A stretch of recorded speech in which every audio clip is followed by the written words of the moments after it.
say Washington State is beautiful by day: emerald forests, misty harbors, and mountain peaks that kiss the clouds. But when the sun sinks behind the Cascades, that beauty changes. The air grows cold. The shadows remember. From haunted hospitals and restless ghost towns to hotels where guests never checked out, the Evergreen State hides stories that will make you question what's real and what refuses to die. So turn off the lights, take a deep breath, and follow me, because tonight we're venturing into the top 15 most haunted places in Washington.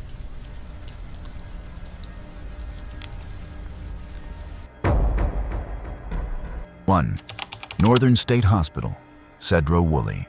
The first time you see it, the hills look harmless, golden grass curling around brick husks and broken windows that catch the last light like watchful eyes. Wind barrels down from the North Cascades, combing the trees, nudging old doors that no longer lock. Locals say if you walk Hub Drive at dusk, you'll swear the past never left, only stepped into the shade and waited for you to arrive. They talk about footsteps that pace in empty corridors, wheel squeaks with no chair, and the smell of antiseptic blooming where the floor has turned to dust. Hikers cut across the old farm roads and hear a nurse's hush, a man's dry cough, the rattle of keys. Down the slope, the cemetery breathes through grass rows of numbers where names should be, while something cold tugs your sleeve like a child who forgot the way home. This isn't just rumor. Regional TV and newspapers have documented the campus and its afterlife, from abandoned wards to the farm-turned-public trails, confirming the hospital opened in 1912 and closed in 1973.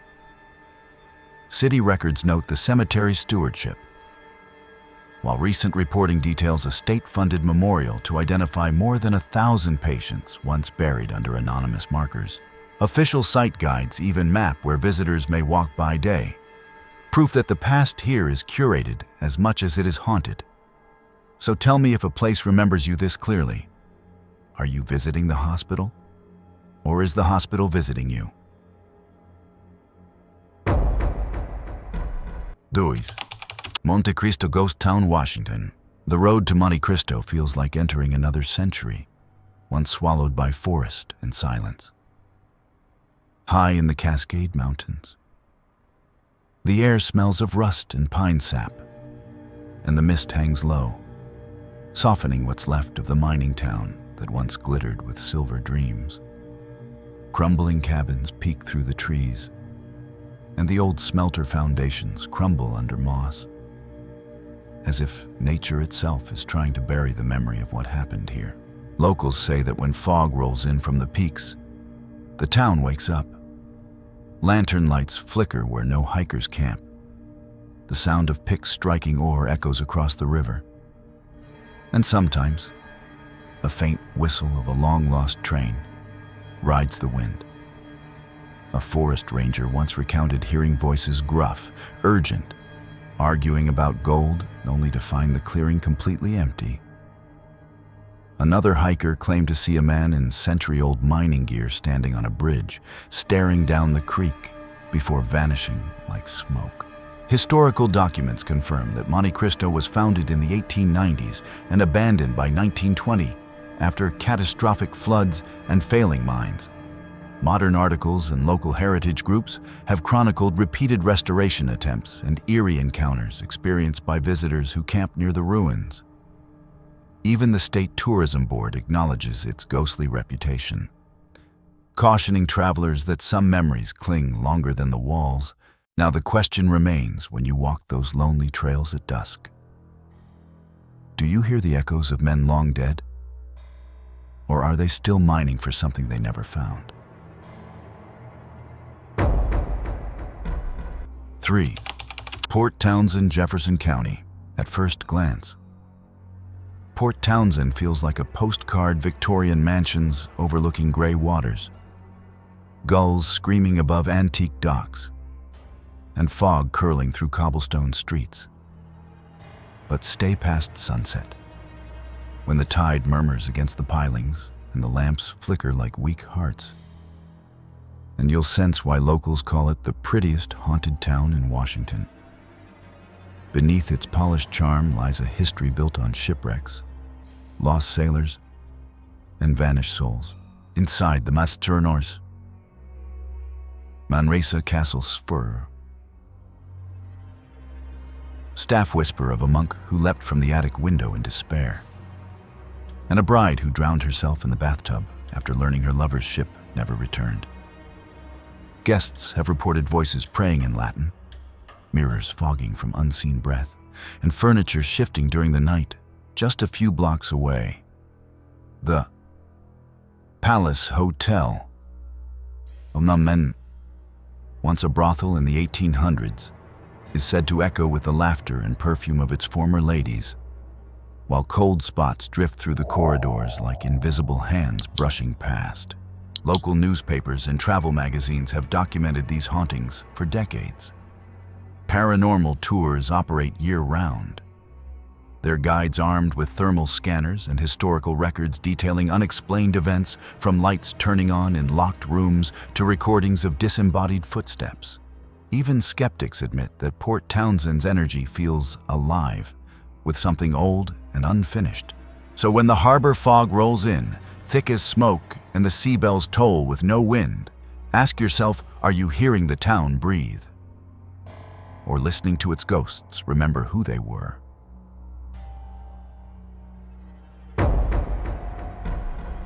Four, Fort Vancouver, Vancouver, Washington, by day. Fort Vancouver is a proud museum of frontier history, white picket fences, restored barracks, and soldiers' quarters neatly preserved behind glass. But when the sun dips below the Columbia River and the air turns still, the past starts whispering. The scent of gunpowder and wood smoke lingers longer than it should. Shadows move inside the stockade when no one's there to cast them. Locals swear that after midnight, you can hear boots striking gravel, the clang of a blacksmith's hammer, and voices speaking in accents long forgotten. Park rangers have shared stories they can't explain, doors slamming in locked buildings, chairs sliding across the floor, cold drafts sweeping through sealed rooms. Visitors report a tall figure in a 19th century military coat wandering near the old parade ground, vanishing when approached. In the officers' row mansions, the aroma of pipe tobacco and the faint hum of a woman singing sometimes drift through empty halls. One historian once described Fort Vancouver as a living echo, a place that remembers itself too vividly to sleep. Articles and public records from the National Park Service detail these accounts, even referencing paranormal investigations held on site, complete with audio recordings of unexplained knocks and whispers. Several travel documentaries and local TV features have labeled Fort Vancouver one of the Pacific Northwest's most active haunted locations, tying its energy to the thousands of soldiers, settlers, and native workers who lived and died within its walls. So the question is, when you walk those moonlit paths beneath the wooden ramparts, are you the visitor or the intruder in someone else's unfinished story?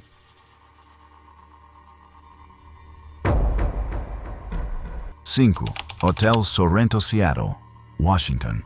Perched atop First Hill, the Hotel Sorrento looks elegant, almost timeless, its brick facade glowing amber beneath the street lamps, ivy twisting like veins across the walls. But step inside after dark, and the air grows thick with something older than the hotel itself. The scent of lilacs lingers in the empty corridors. The elevator hums as if obeying a call from an unseen floor, and sometimes, in the soft murmur of jazz from the lobby bar, you might hear the faint rustle of a gown sweeping across the marble. Guests and staff alike tell of Nordfirster, Alice B. Tokeland.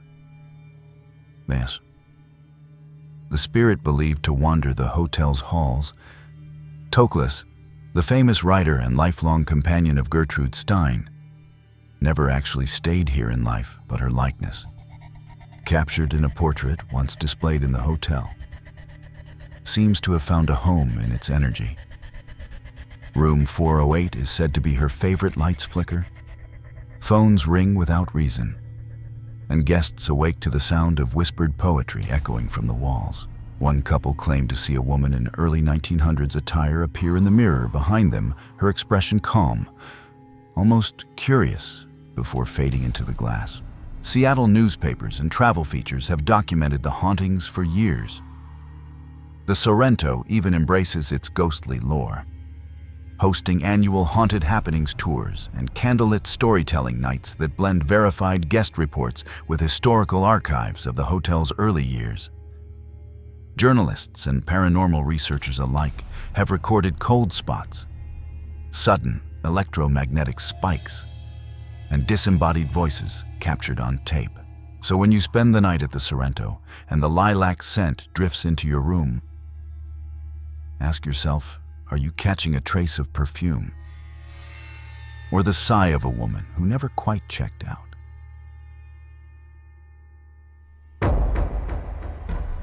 Six, Tokeland Hotel, Tokeland, Washington, nestled near the fog-shrouded coast of Willapa Bay. The Tokeland Hotel stands like a survivor from another age. Its white clapboard siding and creaking porches whisper with the salt wind. And when the tide retreats, you can almost hear the sea sigh beneath the floorboards. Built in the 1880s, it's the oldest hotel still operating in Washington and, as locals love to remind visitors, perhaps the most haunted. Guests speak of Charlie, a Chinese immigrant laborer who reportedly died while hiding in a secret space behind the hotel's fireplace over a century ago. Since then, Charlie's presence has never left. Dishes slide from tables without warning. Footsteps echo up the main staircase long after midnight, and doors close with deliberate care as if someone is trying not to wake the guests. The owners once found a set of child-sized footprints in the dust of an empty hallway, leading to a locked attic door that no one had opened in years. Newspaper features and televised paranormal specials have covered the Tokeland Hotel's supernatural history in depth. The hotel itself even acknowledges Charlie as a permanent resident, offering curious visitors ghost-themed rooms and tours recounting documented reports of strange activity, EVP recordings, flickering lights, and cold gusts that seem to pass through solid walls. Some say the building's isolation along the storm-beaten coast amplifies whatever energy lingers there, caught between ocean and earth. So if you spend the night at Tokeland and the wind starts to whisper your name through the chimney, are you hearing the sea or Charlie welcoming you home?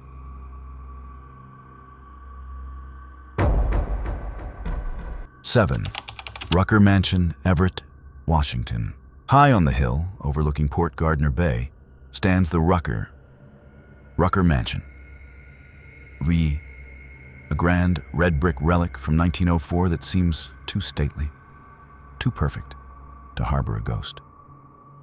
Yet those who know Everett's history tell a darker tale hidden behind its ornate windows and glowing chandeliers. When the evening fog rolls in from the sound, the mansion's outline blurs like the past is trying to step forward again. Legend says, Jane Rucker, one of the Rucker family matriarchs, still roams the halls. After her husband's death in 1907, grief and isolation are said to have driven her to despair. One winter night, she climbed the grand staircase, looked out toward the harbor, and leapt from an upper window to her death. Ever since, residents and caretakers have reported lights flickering on in her old bedroom, the faint scent of roses in empty rooms, and a soft piano melody drifting through the parlor long after midnight. A local child once swore he saw a woman in a flowing white gown standing by the window only for her to vanish when lightning flashed. The mansion's story has been covered in multiple features and heritage reports, Even Everett's Historical Society acknowledges its haunted reputation. Articles recount interviews with homeowners who describe cold spots, whispering voices, and doors that open by themselves during storms. Paranormal investigators have recorded fluctuations in temperature and mysterious shadows moving across the upper landing, always near the same window where Jane is said to have fallen. So when the lights of the bay shimmer through the rain and the piano begins to play by itself, ask yourself, did Jane Rucker ever truly leave her mansion? Or is she still standing at the window, waiting for someone to notice?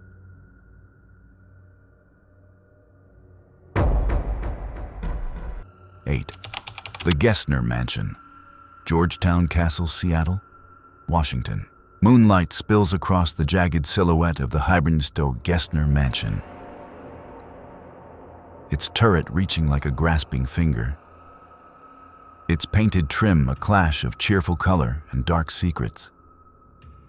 Even the garden seems muted by night statues half seen, windows staring blank eyes into the street. By day it charms passers-by, by night its aura sours, as though memory and shadow are locked in grim conversation within its walls. They say Peter Gessner never left. 1 year after finishing the mansion in 1902, he swallowed carbolic acid in one of its rooms, tormented by heartbreak and scandal. Ever since, visitors report voices drifting through the hallways, soft sobs, terse arguments. A child calling Papa, though no child has lived there in a century. In the second floor's west chamber, guests claim to feel cold pressure on their shoulders, as if someone leans in behind them. Shadows flicker at the barred tower window. And on stormy nights, a woman in white roams the halls, her dress trailing like mist, eyes hollow with longing. Over decades, the mansion has borne many masks: brothel, gambling parlor, rooming house.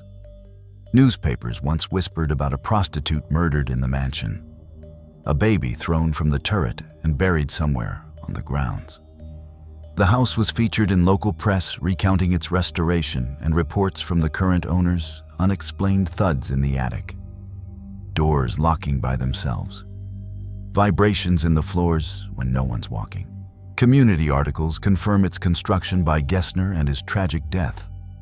Heritage tours and ghost hunting groups now include the castle on their maps of Seattle's most haunted. So when you stand before its carved door, candle trembling in your hand, and the wind hums through its stovepipes, do you dare ask who still lives there? Or will you hear the reply echoing from the spire, calling your name?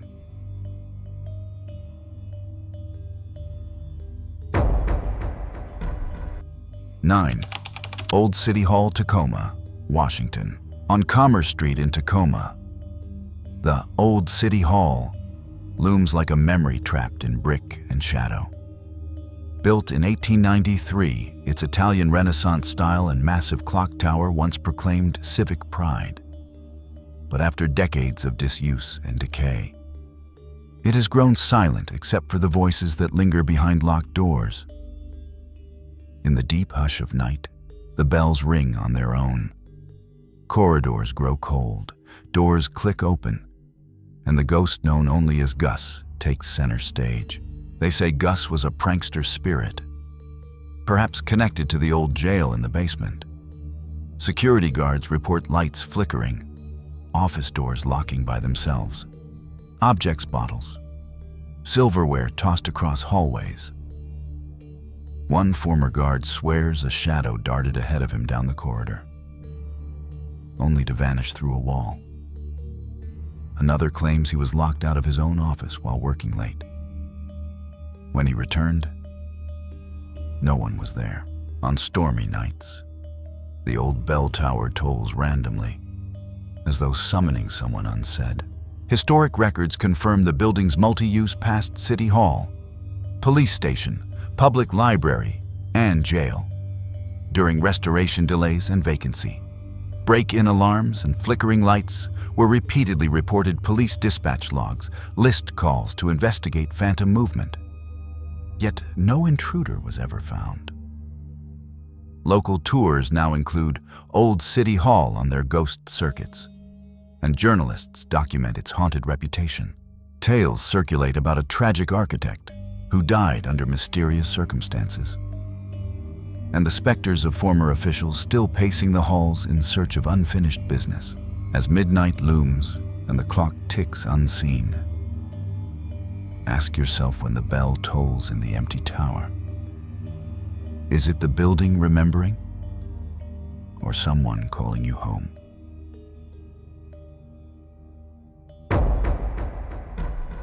(10) Black Diamond Cemetery, Black Diamond, Washington. The day I arrived, the sun already hugged the horizon, and the gravestones stretched like silent sentinels into dusk. Black Diamond Cemetery sits on a gentle slope, overlooking what used to be a thriving coal mining town. The air tastes of cooling earth and age, and when the wind rises, the blades of grass whisper against carved names. They say the miners never truly left. A local historian once guided me down narrow paths between headstones and told me how, decades ago, bodies were buried hastily. No markers, no ceremony. Tonight, a flicker caught my eye, a lantern's glow drifting between graves where none should be. I followed and heard a rasp, "Brother, help." The air went icy. My breath turned to mist. A figure gray, nearly transparent, hovered before me, then dissolved into the fog. Others have experienced similar. Visitors report voices calling through the night, moans from empty plots, pale shapes wandering in mourning. One man walked his dog past midnight, and the dog snarled at nothing. When he looked back, he saw footprints in the dirt trailing from the woods to a fresh grave. Paranormal bloggers and local papers recount stories of cold spots atop certain graves, cameras picking up shadow figures, and unexplainable orbs drifting among the headstones. Now the breeze lifts softly through the pines, carrying ragged murmurs. When you stare across the rows of stones in the moonlight, do you see graves or watchful souls? And if they call your name, will you answer?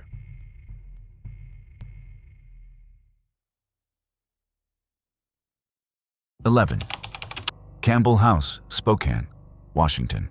The Campbell House sits quietly on a shaded street in Brown's Addition.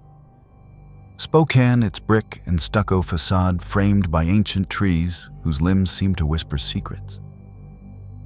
By day, polished floors and elegant rooms charmed with period furnishings invite admiration. By night, though, the air thickens. Footfalls echo strangely, and the portrait of Amasa Campbell seems to shift its gaze ever so slightly as you pass. Visitors report hearing a child's laughter at the top of the stairs, though the upstairs is off limits after dusk.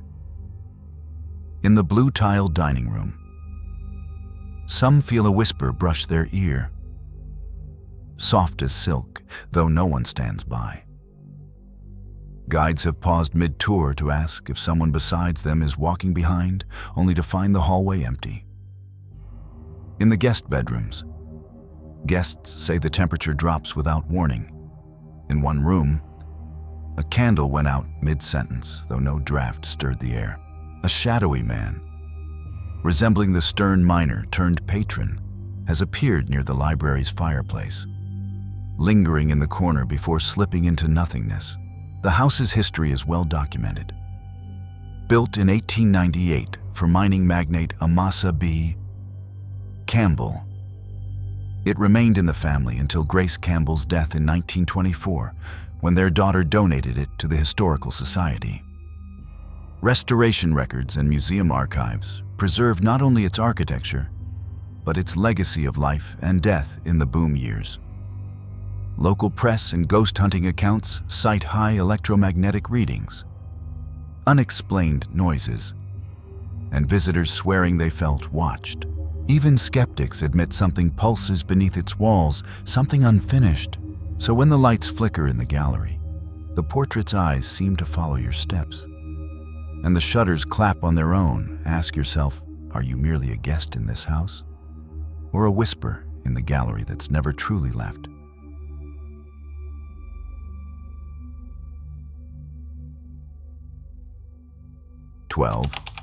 Mount Baker Theater, Bellingham, Washington, at twilight. The Mount Baker Theater's marquee lights glow in the mist, casting long shadows over its Art Deco facade. Inside, the plush seats and gilded balconies seem touched by memory. The air smells faintly of dust and velvet, and the hush after curtain call lingers too long. Once the curtain falls, the building exhales a different breath, one not quite human. Stagehands tell of phantom footsteps padding across the stage in empty wings, the soft thump of a prop crate sliding across boards, and the low murmur of voices between acts when the theater is locked tight. A former projectionist swore he heard a woman humming in the booth. Stepping in, he found nothing but the old film reels. Yet the hum continued behind him. An actress preparing for a midnight rehearsal claimed to see a pale figure pacing the balcony, its head bowed, then vanish into the red velvet curtains. The lights dim momentarily, as though someone unseen is watching from the wings. Local press and historical features recount the theater's 1927 opening, its golden years, and recent ghost tours that include EVP sessions in the catwalks and backstage rooms. Articles note electrical disturbances and temperature drops in isolated corners, recorded by city historians who teamed with paranormal groups. The official theater website now occasionally advertises ghost walks during off-season, acknowledging that some performances here don't end with the final bow. So the next time the spotlights dim and the house falls silent, listen. When you hear footsteps that don't belong, or soft whispers drifting across empty seats, are those echoes from a forgotten show, or a spirit still holding its final cue.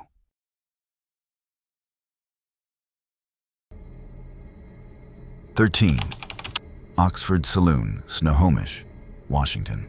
Night descends on First Street, and the red brick facade of Oxford Saloon darkens to charcoal. The lamps along the sidewalk flicker, casting long shadows across its tall windows. Inside, the bar feels alive with ghosts. The air smells of old whiskey and musty rooms long forgotten. And somewhere in the walls, a muffled scream trembles, almost swallowed by laughter and whispered pleas. Patrons at tables claim hands brush their arms, though no one stands beside them. And glasses slide across the bar top without touch. In the basement men's card room, some hear muffled scuffles, hushed curses, and the metallic ring of a knife blade against wood. On the staircase to the upper floor, a spirit named Henry is said to linger, a policeman who died in a brawl while moonlighting as a bouncer. He appears in shadow near the landing, sometimes leaning against the railing, watching. In the ladies' restroom, women have felt unseen hands pinch their shoulders.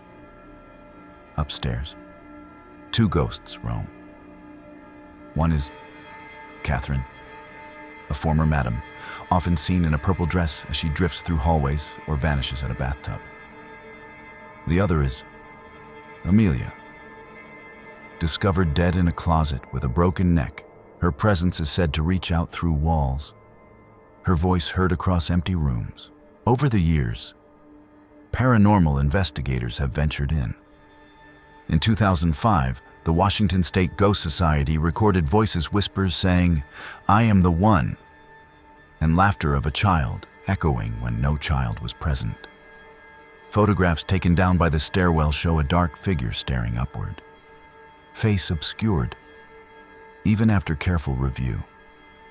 Tour guides routinely point to the clawfoot tub upstairs, legend claiming it's where Catherine's fate occurred. Still part of the night's stories.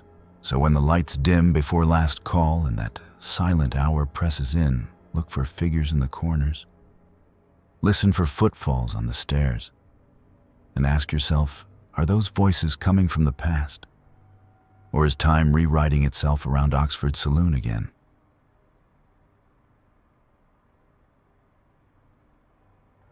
"14. St. Ignatius Hospital, Colfax, Washington. The moonlight barely touches the cracked masonry as you approach. Ignatius Hospital. Perched on a Palouse hill. Its windows like hollow eyes staring into the void. A cold wind coils through the corridors, stirring broken blinds. Silence presses in. Even your breath seems too loud. The building looms 5 stories of peeling paint, sagging floors, and something older, lingering just behind the walls. Inside, the shadows shift. Reporters, tour guides, and thrill seekers say footsteps echo from empty wings. Doors creak open of their own accord, and the low hum of voices drifts like after images. Some swear they've felt a sudden shove, a cold grip at their ankles, or heard a child's whisper in a deserted hallway. One group on a haunted hospital tour claimed to catch on their spirit box a muffled, "I'm here," after asking Rose. Are you here, though no one else was nearby? Others swear an entity rushes past them, disappears through walls, or stands over their shoulder watching. Historical records show St. Ignatius was founded in 1893 by the Sisters of Providence, and it served Whitman County until 1964. Later, it became an assisted living facility before closing in 2000, and since 2015, it has hosted ghost tours to help fund its preservation. Local news reports note that tour organizers and property caretakers have recorded unexplained knocks, voices in vacant rooms, motion sensor triggers with no one present, and ghost hunt cameras catching orbs and shadowy masses. In one room, guides regularly mark high activity areas based on equipment readings as you stand in the hallway. Lights dim behind you, and a stale smell drifts past. The past pulses around you. So I leave you with this: when the building murmurs your name, or something breathes just beyond your sight, are you intruding on a memory, or simply coming home?